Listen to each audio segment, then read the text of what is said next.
This is Mr. Percy Shelley. He was born in England in the year 1792. He was a lovely young chap who went and studied at Eton College for 6 years and then graduated onto Oxford University. It was there he met this lovely comfort of an atheist known as Thomas Jefferson Hogg.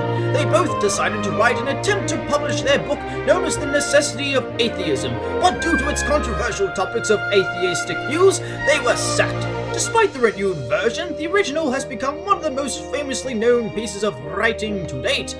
However, since he was an atheist, and on top of that, a poet, but not just any poet, a romantic poet, he began to write many good pieces of poetry based on his views such as Ode to the West Wind and Hymn to Intellectual Beauty.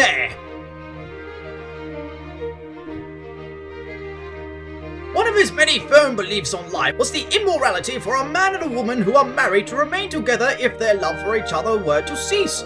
I believe in this fact personally because for what it's worth, there's no point in remaining together if the love for you both cannot be redeemed or mended.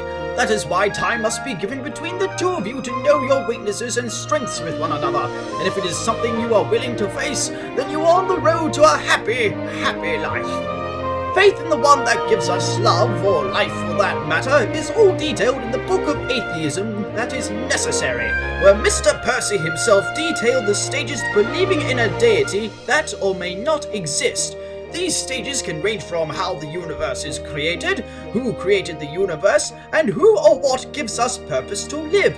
Despite that these stages hold some strong relevance with most Christians who find some faith in the Lord himself, I myself am the logical type who much prefers to see the world form in a scientific matter, and to debate whether powers that are magical or spiritual are true or not, I believe is left in the laws of science and alchemy, how a human body is created from something as simple as water to that of the very little minerals and elements that exist on the eyelashes.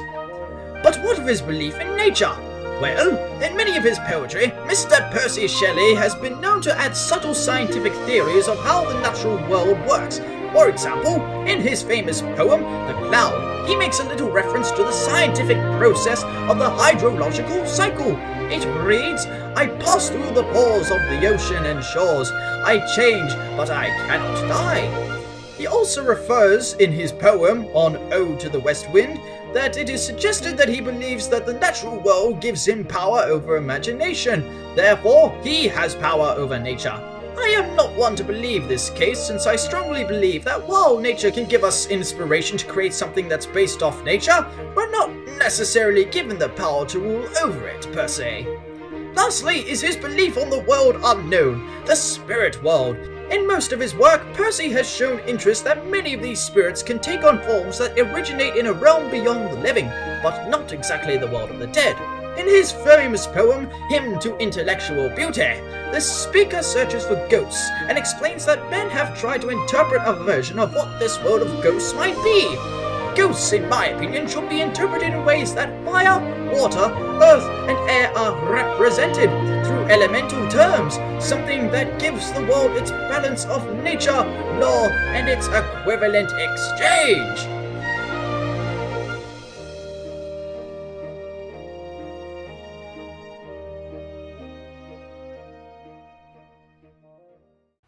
I think everyone would agree that the universe is a vast and wonderful and complex and mysterious place. It's something which defies the imagination, the scale of it. Many have wondered, where did the universe come from? Where is it going? Does it have a purpose? Why are we here? And the answer from some is that the universe has just come into existence by itself. There's no purpose. It's come from nothing. It's going nowhere. There's no meaning or purpose. There is another perspective, and from a Christian perspective, the universe actually points to something or someone greater than itself, amazing though the universe itself actually is. There are a couple of different words we can use for the universe. One is nature, and that might imply that things just naturally happen by themselves. The other is creation, and that would imply that there is someone who created the universe with a clear purpose. And I think of that person as God, who is someone who is able to be known, who wants to make himself known, who's loving, and has a purpose for every person and a purpose for the universe.